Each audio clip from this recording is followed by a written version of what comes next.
Fox 9 Morning News starts now. Good morning. Welcome to the Fox 9 Morning News. I'm Stephanie Galehard. Leah Bino has the day off. I hope your morning is off to a great start so far, despite our stormy weather. And weather is our big story of the day, Cody, that's for sure. A lot of flooding in our area. Those rainfall totals are pretty amazing. They're impressive. We've been dealing with rainfall pretty much throughout the entire overnight and now through this morning, and it's finally starting. And the stormy weather kept fire crews very busy. It even sent one woman to the hospital after she was hit by lightning. The Anoka County Sheriff's Office says the 48-year-old woman was watching a children's baseball game in Ham Lake yesterday afternoon. She lost consciousness and didn't have a pulse. She was later revived in the ambulance. After nearly 5 years in captivity, a U.S. soldier taken prisoner by the Taliban is finally a free man. Sergeant Bo Bergdahl was let go in exchange for the release of some prisoners at Guantanamo Bay. Bergdahl's parents joined President Obama at the White House to express their gratitude. Here are the top stories at this hour that we are following for you. 6 climbers, including a Minnesota man, are feared dead after disappearing on Mount Rainier in Washington state. Search crews found climbing and camping gear in snow more than 3,000 feet below the last known position of the climbers. It's believed the climbers either fell or got caught in an avalanche. Among the missing is Prior Lake native Mark Mahaney.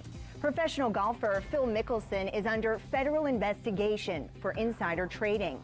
Records show that Mickelson allegedly made a high-risk investment 4 days before there was a big windfall for the company.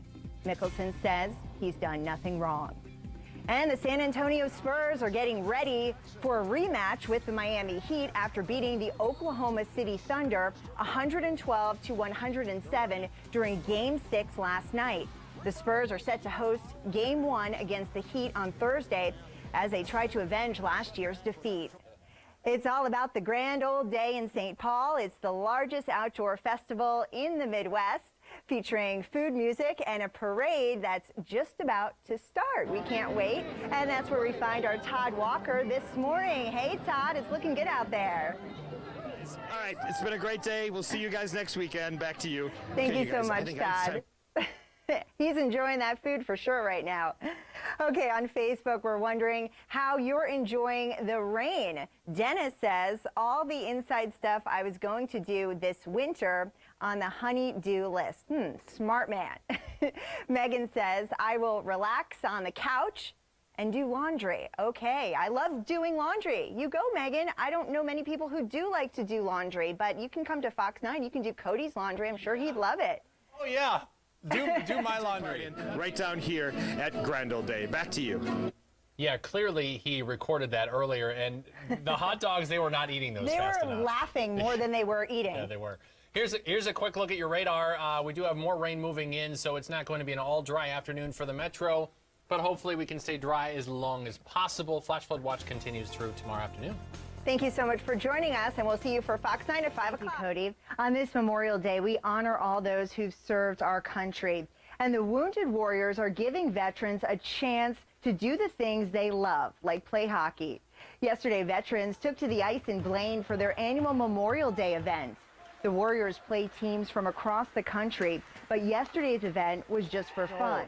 Mary Larson joined the U.S. Naval Women's Reserve, or Navy Waves for short, back in 1943 with the intent of serving her country during the trying times of World War II.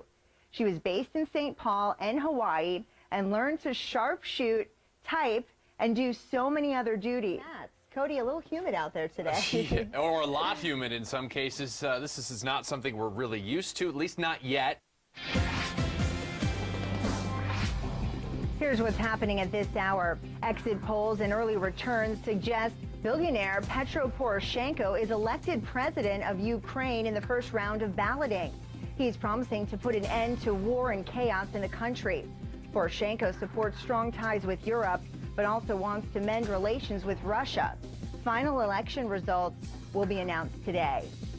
Mandatory evacuations are underway in Alaska this morning as a massive wildfire continues to burn south of Anchorage. The fire is already 220 square miles in size and quickly growing thanks to windy conditions.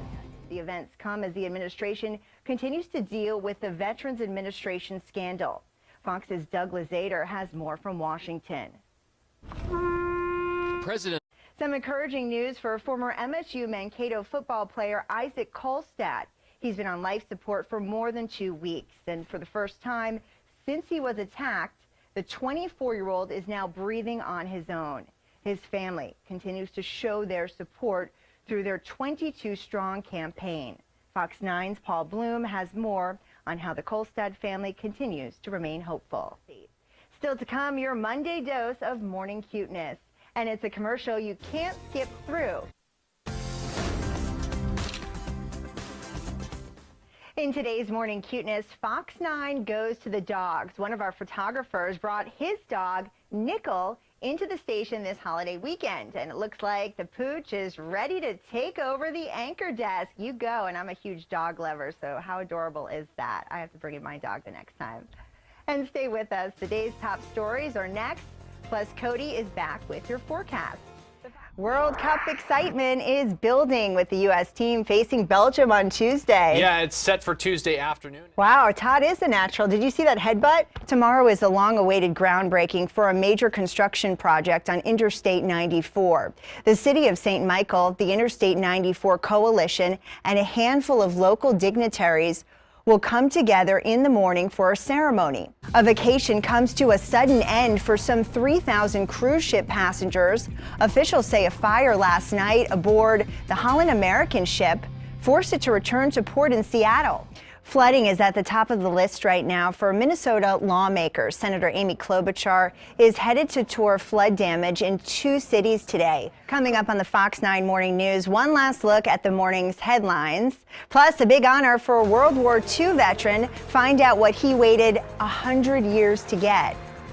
And we're in the kitchen with a champion. Rachel Perron from Kowalski shares an award-winning recipe. We'll see you in just a little bit. Also in Arizona, a moderate earthquake shakes up cities near the New Mexico border. The 5.2 quake hit around 10 o'clock last night. It was felt as far away as Phoenix and El Paso, Texas. Today's the big day for the Pride Festival with the parade. The co-grand marshals are former Minneapolis Mayor R.T. Ryback and current Minneapolis Police Chief Janae Harto. Harto is Minneapolis's first female police chief and the city's first chief to be openly gay. The parade starts at 11. Finally this morning, a World War II vet celebrates a big accomplishment. Yes, he does. Thanks so much for staying with us.